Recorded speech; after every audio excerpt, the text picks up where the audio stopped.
Yo, konnichiwa. Di video kali ini Mimin mau ngebahas lanjutan anime Isekai Dechi Skill wo Tenishita Orewa.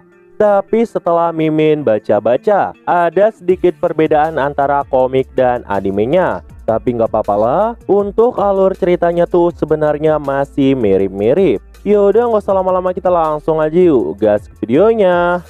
Cerita dimulai. Di episode 5 sebelumnya kan ditutup waktu Yuya nemukan sebuah buku dari si petapa. Nah, isi buku itu untuk orang yang menemukan buku ini. Ini adalah catatan petapa.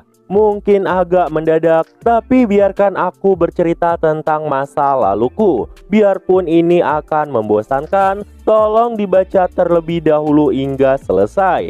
Tidak ada yang bisa ku lakukan lagi.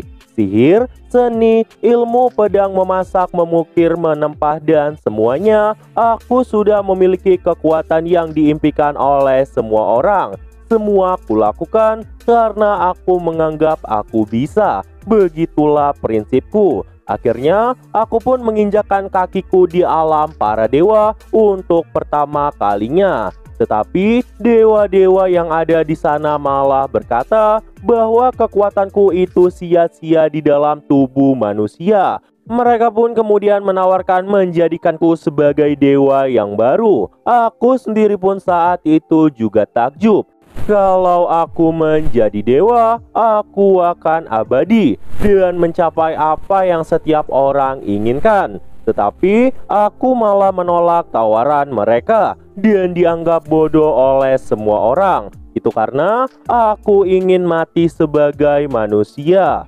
Kalau kamu menemukan buku ini, artinya kamu sanggup untuk berlatih di gua iblis yang agung. Butuh kekuatan yang besar untuk sampai di sini, apalagi dalam kadar manusia. Kamu juga pasti akan ditakuti oleh orang-orang yang ada di sekitarmu seperti diriku. Aku mungkin telah gagal, tapi kuharap jalan yang dirimu tempuh berbeda denganku. Kemudian Yuya yang membaca buku itu pun berkata, dia telah tinggal di sini selama itu. Kukira dia cuma sekedar dibenci aja, tapi ternyata tidak. Dia lebih merasa kesepian daripada semua orang yang ada di dunia ini. Bukan cuma karena dia tidak bisa menikmati hidup, dia juga hampir tidak bisa meninggal sebagai manusia. Tapi dia begitu baik padaku, orang yang tidak pernah dirinya temui. Namun menurutnya, aku mungkin juga akan menakuti orang-orang di sekitarku.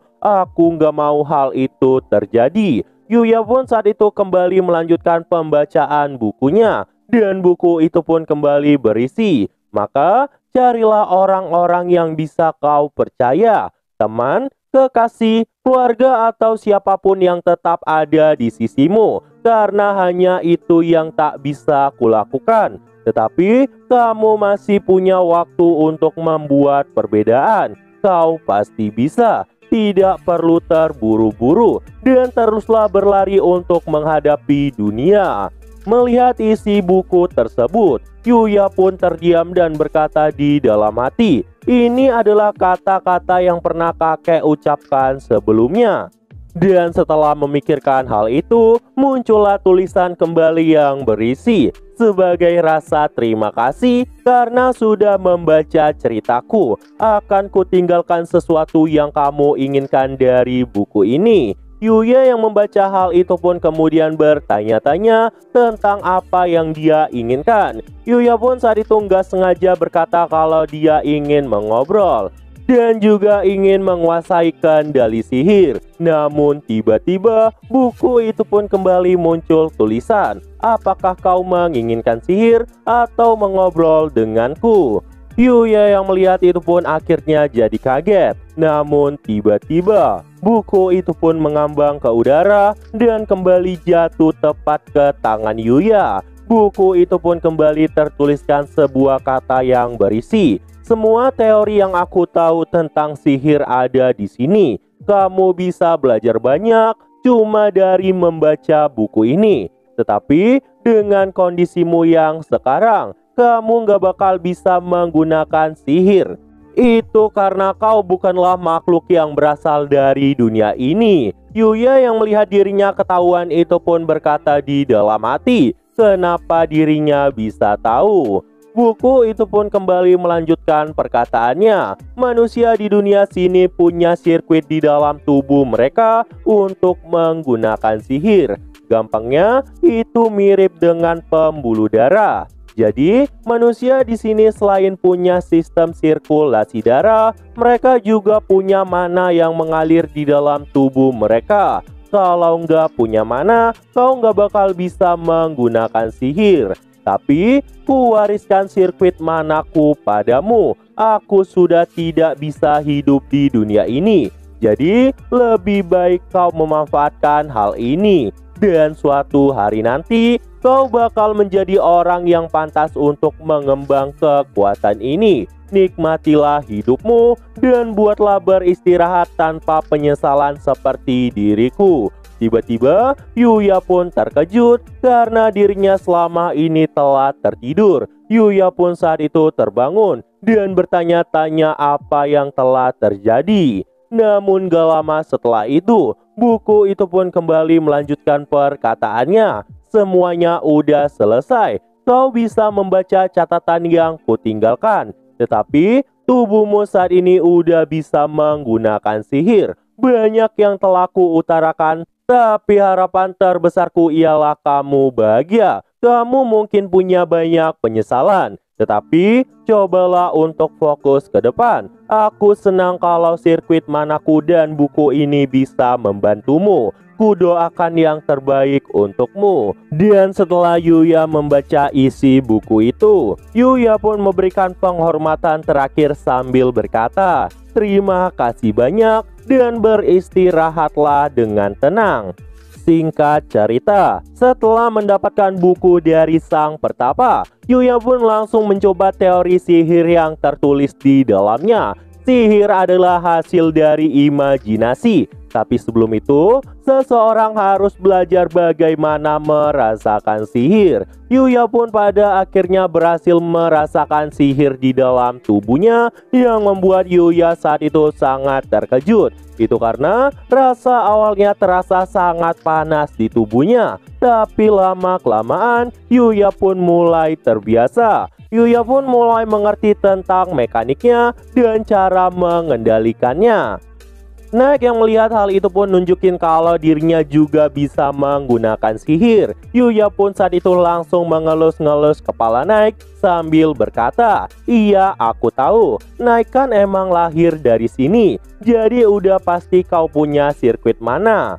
Yuya pun kembali melanjutkan membaca bukunya dan ingin mencoba suatu teknik sihir dengan memanipulasikan air. Yuya pun saat itu ingin menggunakan teknik yang bernama waterball. Seketika, kumpulan bola air padat pun mulai mengelilingi ujung tangan dari Yuya. Yuya pun saat itu ingin mencoba melepaskan sihirnya. Namun setelah dicoba dilepaskan, hutan-hutan yang ada di depannya pun langsung hancur seketika. Yuya yang melihat hal itu pun jadi kaget banget dan kemudian berkata, untungnya aku nggak pakai mantra api. Mereka pun akhirnya tahu bahwa susah mengendalikan ilmu sihir. Lalu di sisi lain, tepatnya di ibu kota Montres, area pemukiman yang terletak di pinggiran jalan utama, terlihatlah sosok orang yang telah disuruh seseorang sebelumnya. Orang itu pun kemudian mendatangi anggota guild hitam berkumpul. Orang bertopeng itu pun kemudian berkata, aku sebenarnya nggak suka kesini, tapi nggak ada pilihan lain. Karena keluarga Cornus nggak bakal mau ada kesalahan lagi, aku harus kesini. Dia pun kemudian mendatangi bar yang ada di depan sana dan berkata bahwa dirinya butuh orang untuk melakukan investigasi dan pembunuhan. Si pemilik bar pun langsung menunjukkan list-list orang yang bisa disewanya. Orang bertopeng itu pun saat itu sangat terkejut karena salah satu dari yang ada di list itu dikenal oleh dirinya. Dia pun meminta untuk bertemu dengan orang itu. Dan singkat cerita, dirinya pun mulai ketemu dengan sosok yang dimintanya sebelumnya. Itu adalah si pemburu kepala. Tiba-tiba, sebelum dia selesai mengatakan sesuatu, terlihatlah benang-benang baja yang saat itu sudah mengelilingi tubuh orang bertopeng. Namun gak lama setelah itu, si pemburu kepala pun berkata, "Apakah kau kaget? Ini adalah perkenalan kita yang awal. Aku adalah sosok yang mereka sebut sebagai si pemburu kepala. Dan aku bekerja sesuai dana yang telah kau siapkan. Jika kau bisa membayarku, maka kontrak akan kuterima." Orang itu pun kemudian menunjukkan beberapa proposal kepada si pemburu kepala. Di sisi lain, Tuan Putri Lexia saat itu terus marah-marah karena udah sebulan lama gak mendapat kabar dari Yuya. Dirinya pun terus-terusan bilang mau ketemu sama Yuya karena saat itu dia udah kangen banget. Melihat itu, Owen yang sebenarnya kesal itu pun jadi nggak bisa berbuat apa-apa. Dia pun langsung mengambil lukisan yang terdapat muka Yuya di sana sambil berkata, "Semangat ya Lexia, aku ada di sini buat kamu." Melihat itu, Lexia pun jadi malu-malu dan tertawa. Lexia pun kemudian berkata, "Terima kasih Owen, berkatmu aku jadi punya hiburan." Lexia pun saat itu jadi kembali semangat. Scene pun kembali kepada orang-orang bertopeng sebelumnya. Si klien pun kemudian berkata, meskipun dia lagi jauh dari penjaga, tapi anehnya dirinya masih selamat. Jadi, kemungkinan ada penyelamat. "Aku ingin kau memburu kepala untuk membunuh Tuan Putri. Dan kau bisa mendapat informasi tentang si penolong Tuan Putri berdasarkan artikel yang telah kuberikan padamu." Si pemburu kepala pun saat itu menjawab kalau dirinya mengerti. Tetapi si pemburu kepala juga tahu bahwa ini pasti ada hubungannya dengan pangeran pertama. Mendengar hal itu, orang bertopeng sebelumnya pun jadi kaget dan bertanya, "Kenapa kau bisa tahu?" Si pemburu kepala pun kemudian menjawab, "Jika kulihat-lihat dari kulitmu, kau masih terlalu bersih. Itu menandakan bahwa kau adalah anggota Ningrat. Karena hanya Ningrat yang bisa menikmati mandi." Orang bertopeng itu pun kemudian memberikan 500 keping koin emas sebagai bayaran kepada pemburu kepala. Pemburu kepala pun saat itu langsung menyetujui kontraknya. Dan setelah orang itu pergi dari sana, si pemburu kepala pun membuka topeng yang ada di wajahnya. Dia pun kemudian berkata, "Mau sampai kapan aku harus terus begini?"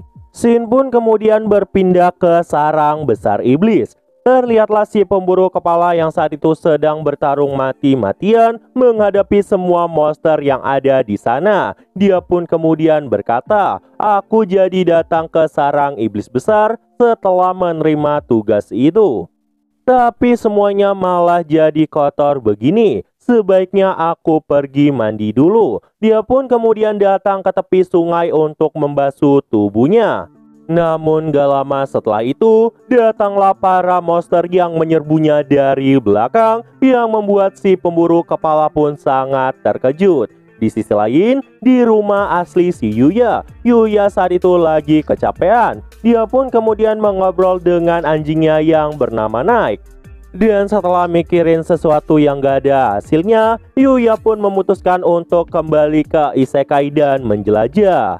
Namun kali ini agak berbeda karena Yuya saat itu menggunakan gerbang transfer. Yuya yang saat itu tiba-tiba bisa berteleport pun berkata, "Akhirnya aku bisa berteleport dengan mudah. Untung aku nggak ngeribetin diriku sendiri." Dia pun kemudian pergi bersama dengan Nike. Namun tiba-tiba dirinya itu kaget melihat seorang wanita yang dikejar-kejar oleh pihak monster. Bahkan wanita itu saat itu hanya mengenakan jaketnya. Wanita itu tidak lain adalah si pemburu kepala. Si pemburu kepala pun kemudian berkata, "Xiao, kenapa monster di sini tidak ada habisnya?"